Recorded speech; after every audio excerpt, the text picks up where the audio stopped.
Hello children, how are you all? I'm sure you all are doing really good. So children, let's begin with our next chapter, which is country crossword. Each country is different from another in terms of its geographical location, natural resource, physical features, climates, etc. Let's check how better we know them. बच्चों, हर country में कुछ different जगह होती हैं जो एक दूसरे से अलग होती हैं, ठीक है। हर एक जगह का अपना एक जोग्राफिकल लोकेशन होता है, उसकी कंडीशन होती है, ठीक है। वो फिजिकल फॉर्म में भी एक दूसरे से अलग होते हैं और उनका क्लाइमेट भी एक जगह से दूसरी जगह से अलग अलग होता है। अब यहाँ पे हमें कुछ जगह के बारे में बताया गया है, ठीक है। अब उनके नाम जो है वो हमें क्रॉसवर्ड पजल जो हमें यहाँ पे दिया गया है वहाँ पे लिखने हैं। सबसे पहले जो अक्रॉस में फिल करने हैं वो हम समझ लेते हैं कौन से हैं। This volcanic island nation experiences severe volcanic activities and is located between the Greenland sea and the North Atlantic ocean. बच्चों, ये जो जगह है ये पड़ती है between Greenland sea and North Atlantic ocean, ठीक है। और ये वॉल्केनिक आइलैंड माना जाता है। इसका नाम है बच्चों Iceland. Fourth, this small country lies in central America, its capital is Saint Jose, ठीक है। इस कंट्री का नाम है बच्चों Costa Rica. Six, this remote mountainous group of islands in the south eastern Pacific Ocean has Australia as its closest neighbour. इसका नाम है बच्चों New Zealand. Eight, here Jeju island is famous for its women divers known as haenyeo. इसका नाम है बच्चों Korea.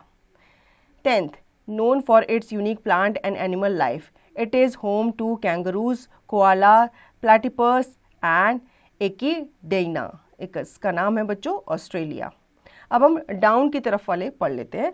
Second largest island in the Caribbean sea, baseball is its favourite sport. इस country का नाम क्या है बच्चों? इस कंट्री का नाम है Cuba.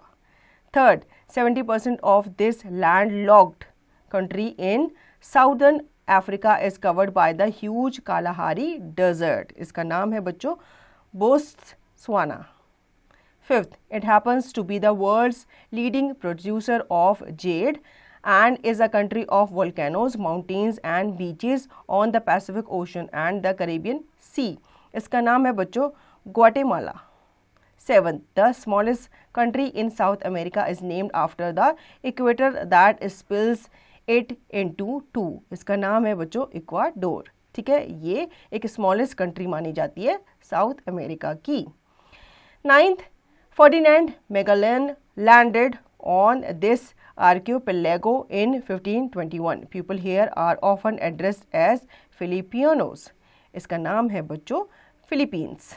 Now, do you know without the Nile River flowing through it, Egypt would be a complete desert.